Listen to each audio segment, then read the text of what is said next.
Hello everyone, welcome to all of you to the online platform of Karma IAS academy. और आज हम लोग discuss करेंगे आर्ट एंड कल्चर में संगीत परंपरा के बारे में। तो संगीत परंपरा के संदर्भ में हम लोग अपना एक ब्रीफ डिस्क्रिप्शन आपके साथ डिस्कस करेंगे, जिससे हम लोग समझेंगे कि भारत में संगीत परंपरा कैसी रही है और संगीत परंपरा की कौन कौन सी विशेषताएं हैं और इतिहास से इसका क्या संबंध है और कैसे इससे संबंधित प्रश्न इतिहास के प्रश्न पत्र में या इतिहास से संबंधित जहां भी पूछा जाता है उसमें पूछे जा रहे हैं। ठीक, चलिए तो हम लोग पहले पढ़ेंगे भारत में संगीत परंपरा।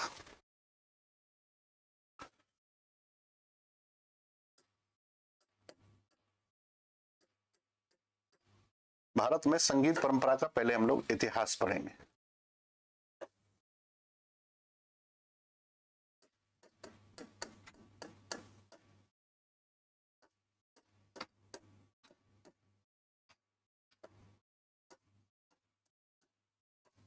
संगीत परंपरा का इतिहास।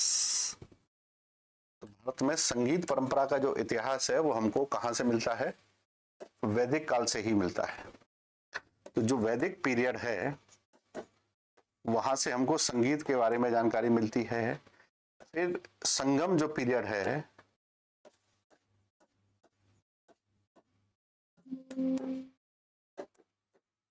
वहां से हमको वैदिक काल के बारे में जानकारी मिलती है। इसके अलावा फिर मिडाइवल पीरियड में हमको संगीत के बारे में कुछ विशिष्ट जानकारियां प्राप्त होती हैं। तो संगीत से संबंधित हम बेसिकली इन तीन पीरियड में समझते हैं पारंपरिक संगीत के बारे में। तो हमारा जो पारंपरिक संगीत है वो किस प्रकार का है और कौन कौन सी चीजें हैं, इन सब के बारे में हम लोग यहाँ पर चर्चा करेंगे। देखिए, वैदिक काल में जब हम पढ़ते हैं संगीत परंपरा को तो इसका पहला उल्लेख मिलता है वेदों में।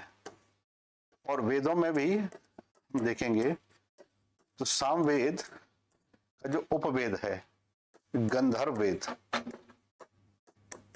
उसमें संगीत का विशद विवरण मिलता है, विशद विवरण। और संगीत का यही विशद विवरण हमको बताता है कि जो भी विवरण यहाँ से हम लोग प्राप्त कर रहे हैं वो पूरा का पूरा जो विवरण है वो एक गायन की परंपरा या संगीत परंपरा की ओर जाता है। जैसे गंधर्व वेद को हम लोग पंचम वेद भी कहते हैं, उसके संगीत संबंधी विवरण के कारण से और उसकी विशिष्टता के कारण से उसे हम पंचम वेद की संज्ञा भी देते हैं। जैसे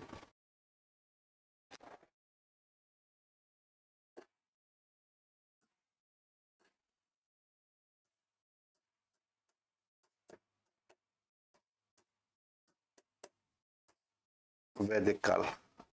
अब इस वैदिक काल में जब वेदों का विभाजन हुआ तो हम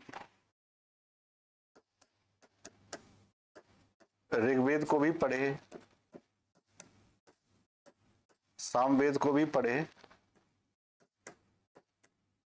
और यजुर्वेद को भी पढ़े और अथर्ववेद को भी पढ़े। अब इसमें हम लोग अगर पढ़ते हैं तो ऋग्वेद का उपवेद है आयुर्वेद और इसका है गंधर्ववेद और इसका है धनुर्वेद और इसका है शिल्पवेद। तो अगर हम इनकी विषय वस्तु को देखेंगे तो इसकी विषय वस्तु है जीवन रक्षा हेतु, क्योंकि दवाइयों का सबसे ज्यादा उल्लेख तो अथर्ववेद में मिलता है, इसमें नहीं मिलता है ना। और इसकी विषय वस्तु है गान परंपरा और इसमें है युद्ध कला और इसमें है शिल्प कला। तो इसमें जो शिल्प कला है, इसमें जीवन रक्षा की जो कला है, जो गायन की कला है, इसे ही हम लोगों ने कहा है पंचम वेद। इसे पंचम वेद की संज्ञा दी गई है। जो गायन का विस्तृत विवरण इसमें मिलता है, संगीत का विशद विवरण यहां से मिलेगा।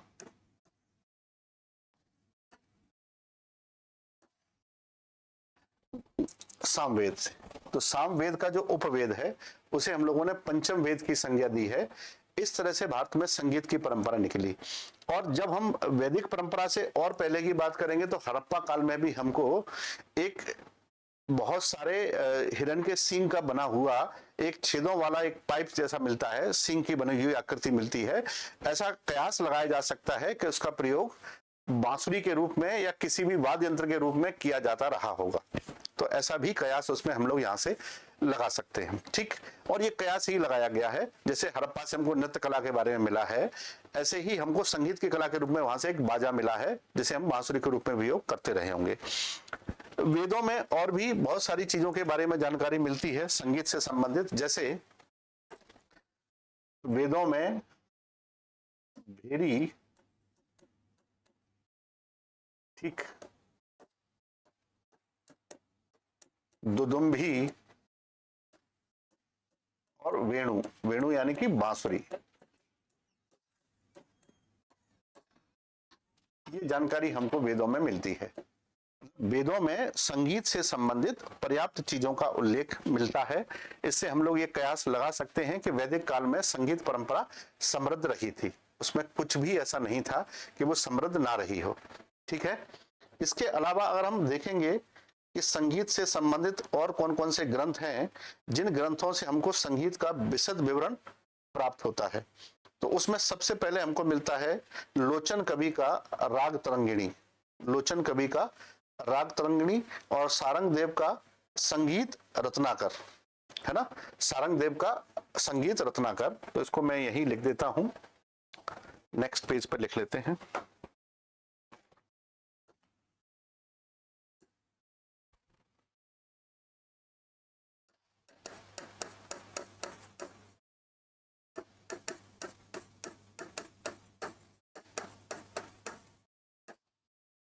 संगीत से संबंधित ग्रंथ, जब ग्रंथ संगीत से संबंधित पूछे जाते हैं तो उसमें हम ये कह सकते हैं कि एक राग तरंगिणी है। राज तरंगिणी आपको पता है कल्हण की पुस्तक है जो कश्मीर के इतिहास के बारे में है। ठीक है, और एक है संगीत रत्नाकर, ठीक, जिसमें राग तरंगिणी को लिखा है लोचन ने और इसको लिखा है सारंग देव ने। तो ये दो प्रारंभिक ग्रंथ हैं जिनसे हमको संगीत के बारे में कुछ विशिष्ट जानकारी मिलती है, जिससे हम कह सकते हैं कि संगीत का एक विशिष्ट साहित्य हमारे यहाँ उपलब्ध था। इसी क्रम में अगर हम आगे देखेंगे तो उसमें अनेक रचनाएं ऐसी मिलती हैं, जैसे सोमनाथ का राग बोध है और दामोदर मिश्र का संगीत दर्पण है। ठीक, सोमनाथ का राग बोध और दामोदर मिश्र का संगीत दर्पण। ठीक, और संगीत दर्पण के अलावा होबल का संगीत परिजात भी मिलता है। ठीक, तो पहले राग बोध और संगीत दर्पण, ये पुस्तकों के नाम जो मैंने अभी आपको लिए हैं ये भी लिख लीजिए।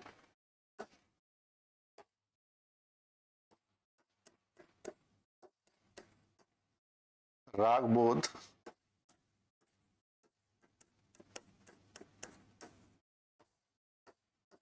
और संगीत दर्पण, राग बोध और संगीत दर्पण। तो संगीत दर्पण है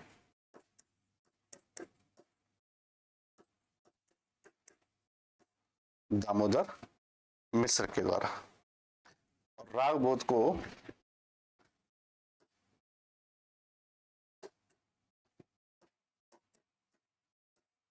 मलय देव ने लिखा है। हालांकि राग बोध ऐसी रचना है जिसके बारे में हम ये कह सकते हैं कि इसको अनेक लोगों ने लिखा है, क्योंकि राग बोध के विवरण एक व्यक्ति के द्वारा नहीं अनेक व्यक्तियों के द्वारा हमको मिलते हैं राग बोध का। जैसे सोमनाथ ने इसको लिखा है, मलय देव ने लिखा है, भीमदेव ने लिखा है। तो राग बोध मतलब एक प्रारंभिक जानकारी है रागों के बारे में। ये सोमनाथ का भी है, भीमदेव का भी है। ठीक, ऐसे ही एक और पुस्तक मिलती है हॉवेल का संगीत परिजात।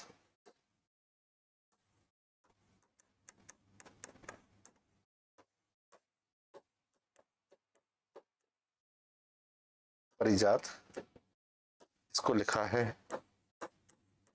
हॉवेल।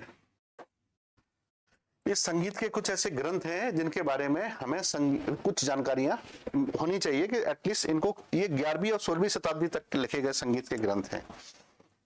इसी क्रम में हमको संगीत में प्रारंभिक, अब देखिए कुछ फैक्ट ये हैं, संगीत से संबंधित प्रारंभिक 3 सुरों की जानकारी मिलती है केवल, गा रे सा, केवल 3 ही जानकारी है, गा रे और सा। बाकी 7 सुरों का विकास बाद में हुआ। वैदिक काल में केवल 3 ही सुरों का उल्लेख हमको मिलता है गा रे सा के बारे में, बाकी सब बाद में उत्पन्न हुए। दूसरा कि जो राग आता है संगीत का, राग का ही पुराना नाम है जाति। राग का जो मूल नाम है जाति, जो आगे जाकर के राग में तब्दील हो गया। ठीक, अब हम भारत में संगीत की संरचना को समझ लेते हैं कि भारत में संगीत की संरचना कैसी है। भारत में संगीत परंपरा,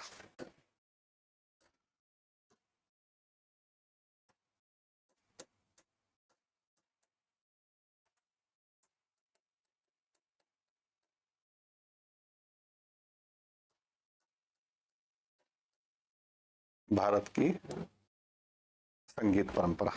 अब देखिएगा, इस संगीत परंपरा में हमको 2 तरह के विवरण हमको मिलते हैं। एक मिलेगा शास्त्रीय संगीत,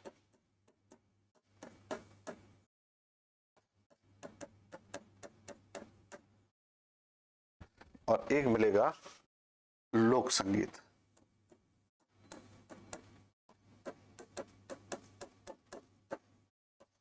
शास्त्रीय संगीत और लोक संगीत।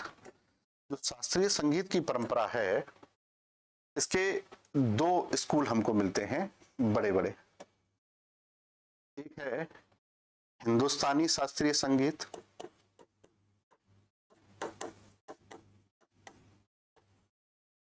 और एक है कर्नाटक शास्त्रीय संगीत।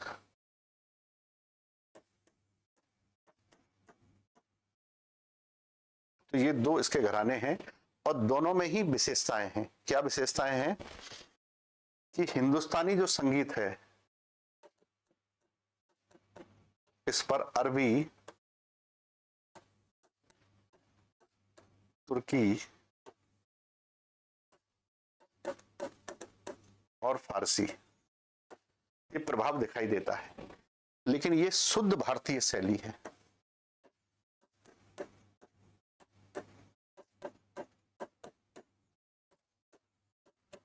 ये शुद्ध भारतीय संगीत की शैली है। शास्त्रीय संगीत में, लोक संगीत में एक बड़ा अंतर यह है कि शास्त्रीय संगीत परंपरा में नियमों का पालन किया जाता है, लोक संगीत परंपरा में स्थानीय चीजों का प्रभाव उस पर उत्पन्न हो जाता है। इसलिए लोक संगीत में नियमों का इतना कठोरता से पालन नहीं होता है। शास्त्रीय संगीत सुरों पर, राग पर, थाट पर, बिलावल पर आधारित होता है, जबकि लोक संगीत में राग, सुर इत्यादि का इतनी कट्टरता से पालन नहीं किया जाता है। शास्त्रीय संगीत में ज्यादा प्रमुखता से पालन किया जाता है। अब जो शास्त्रीय हिंदुस्तानी शास्त्रीय संगीत है, इस हिंदुस्तानी शास्त्रीय संगीत की बहुत सारी विधाएं हैं। जैसे एक विधा है इसकी, जिसको हम लोग कहेंगे ध्रुपद, ध्रुपद गायन। एक है ख्याल गायन, ठीक, और एक है इनका धमार, धमार गायन, टप्पा गायन, ठुमरी गायन,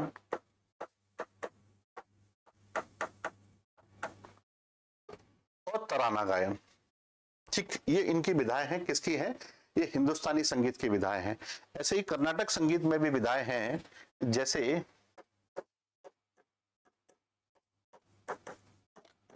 एक है जाति स्वरम, एक है पल्लवी, एक है तिल्लना। तो ये इनकी गायन शैलियां हैं कर्नाटक संगीत की। अंतर यह है कि इन सब में सुरों इत्यादियों का विशेष महत्व होता है अलग अलग।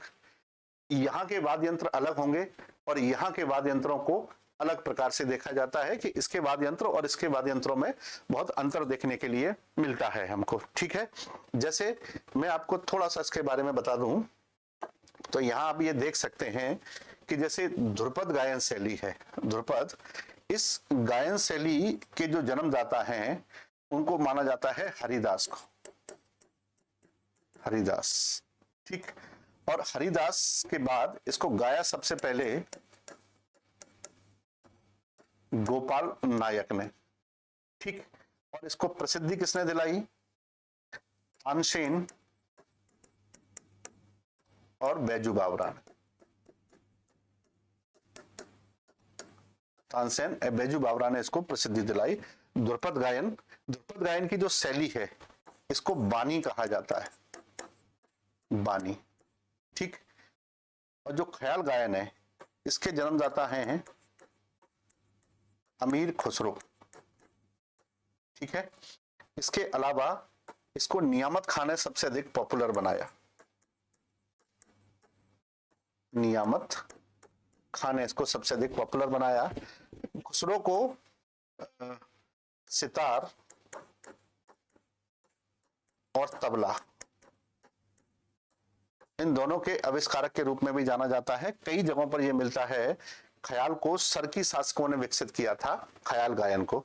तो दोनों की अलग अलग शैलियां हैं, शास्त्रीय संगीत हो गया और लोक संगीत हो गया। शास्त्रीय संगीत के दो हिस्से हैं, एक कर्नाटक शास्त्रीय संगीत और एक हिंदुस्तानी शास्त्रीय संगीत। तो जो कर्नाटक शास्त्रीय संगीत है, हिंदुस्तानी शास्त्रीय संगीत है, इनमें विशुद्ध रूप से कौन सा है? कर्नाटक शास्त्रीय संगीत है। इस सारे शास्त्रीय संगीत में सुरों का, रागों का बड़ा महत्व होता है, सुर और राग का। ठीक, एक तो ये हमको जानकारी होनी चाहिए कि इन कहां से आए। जैसे धमार है, धमार शास्त्रीय गायन शैली है। ठीक, और धमार की विशेषता ये है कि धमार एक ठहराव की गायन शैली है, जबकि जो टप्पा है और ठुमरी है ये शास्त्रीय नहीं है, इनको हम लोग अर्धशास्त्रीय में रखते हैं।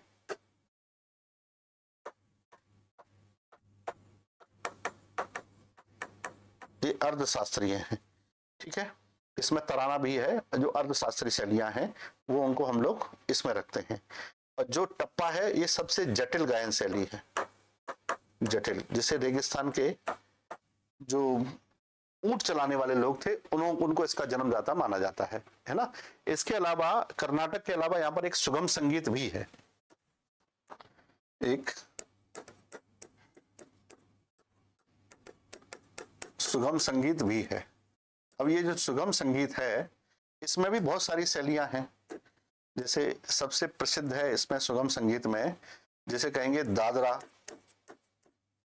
दादरा प्रसिद्ध है, गजल प्रसिद्ध है। गजल के अलावा कव्वाली इसमें बहुत प्रसिद्ध है, कव्वाली। इसमें भजन कीर्तन भी प्रसिद्ध है इसमें, और इसमें रविंद्र संगीत भी प्रसिद्ध है। इसमें रविंद्र संगीत भी फेमस है, गजल है, कव्वाली है, ये सब इसी में प्रसिद्ध है। जैसे कव्वाली है उसको हम बुल्ले शाह की रचनाओं के रूप में गाते हैं। जैसे गजल के जन्मदाता हैं वे कौन हैं? मिर्जा गालिब।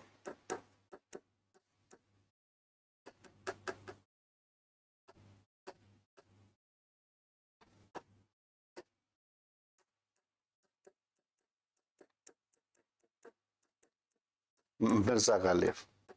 ठीक, कव्वाली बुल्ले शाह, दादरा को हफीज खां।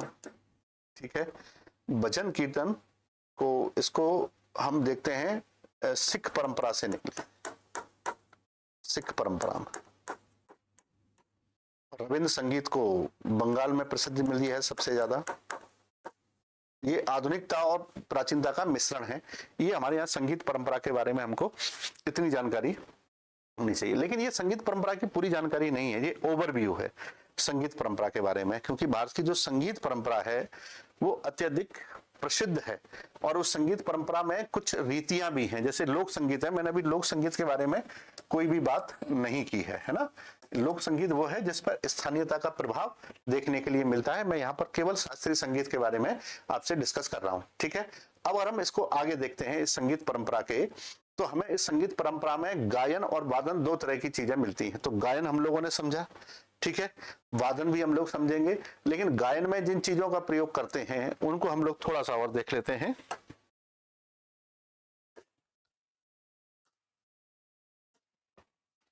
जैसे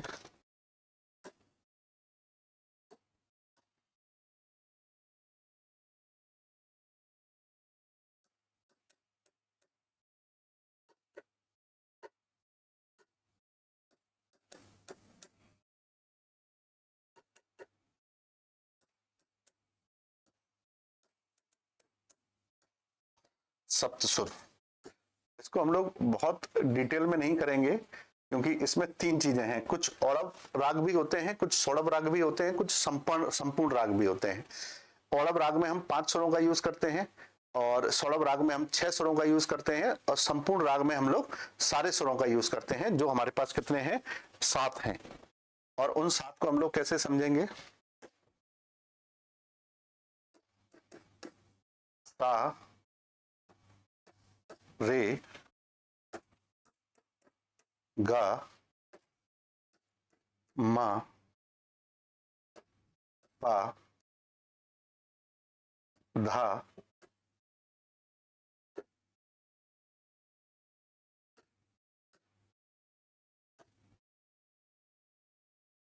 और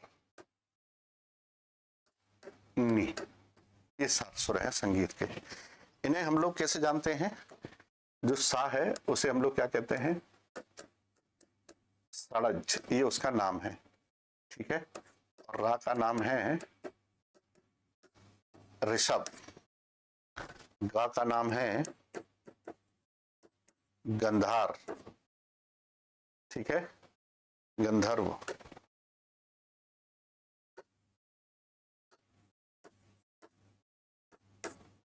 और माँ का मतलब है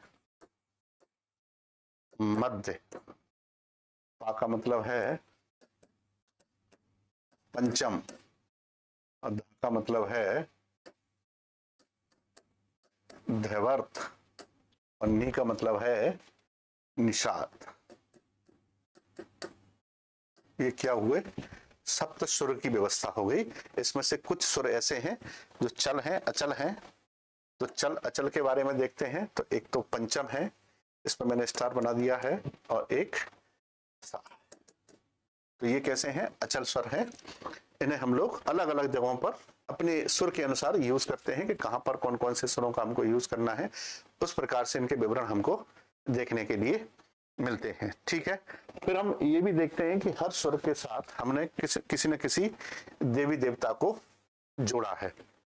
जैसे अगर हम इस परंपरा में देखेंगे तो जो षडज है इसके देवता अग्नि है, ये देवता अग्नि है, और इसके देवता हैं ब्रह्म है, ठीक है। तो ब्रह्म है, अग्नि है। अब अग्निदेव और ब्रह्मदेव मतलब इन सुरों में इन इन वस्तुओं का जो देवता हैं उनका एक भाव छुपा रहता है, इसलिए उन्हें कहा जाता है कि संबंधित किसी देवता से संबंधित हैं वे और उसी से जुड़े हुए हैं। इसके बाद सरस्वती गंधर्व से संबंधित है,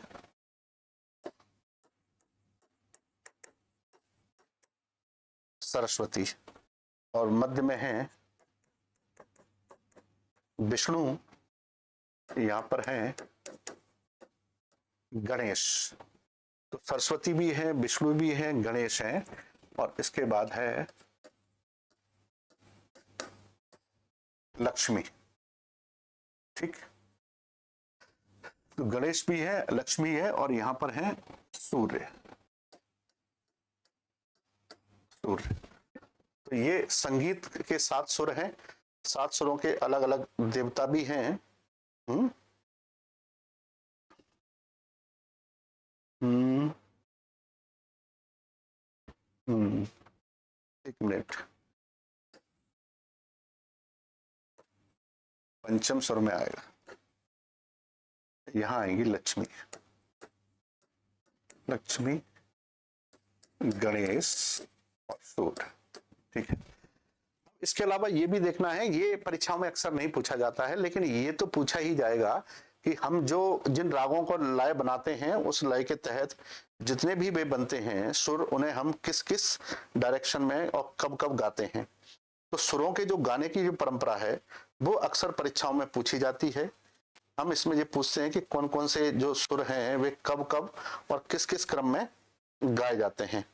तो जो सुरों की परंपरा है गाए जाने की, एटलीस्ट वो तो हमको पता ही होना चाहिए कि हम कहाँ से कौन कौन से सुरों को यूज कर, सुरों को नहीं, रागों को, क्योंकि जो संगीत के जो राग हैं वे सब अलग अलग श्रेणी के राग हैं और हर राग का प्रयोग अलग अलग प्रकार से किया जाता है ना।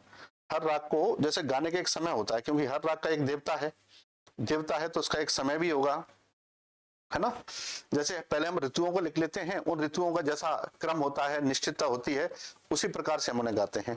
तो अलग अलग ऋतुओं में जो गाए जाने वाले जो राग हैं उन्हें हम लोग इस प्रकार से समझ लेते हैं। पहले ऋतुओं को लिख लेते हैं, जैसे यहां लिख लेते हैं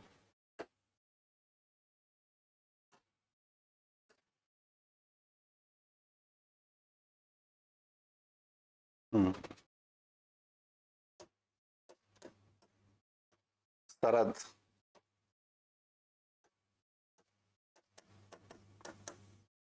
बसंत, ग्रीष्म, वर्षा,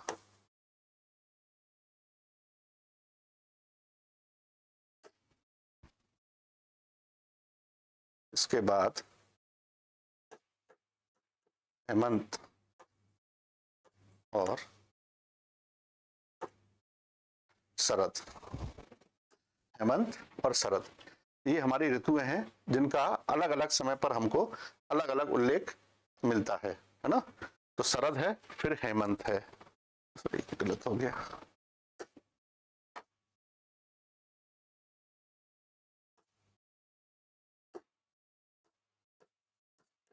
ये शरद है, हेमंत है और ये होगी शिशिर।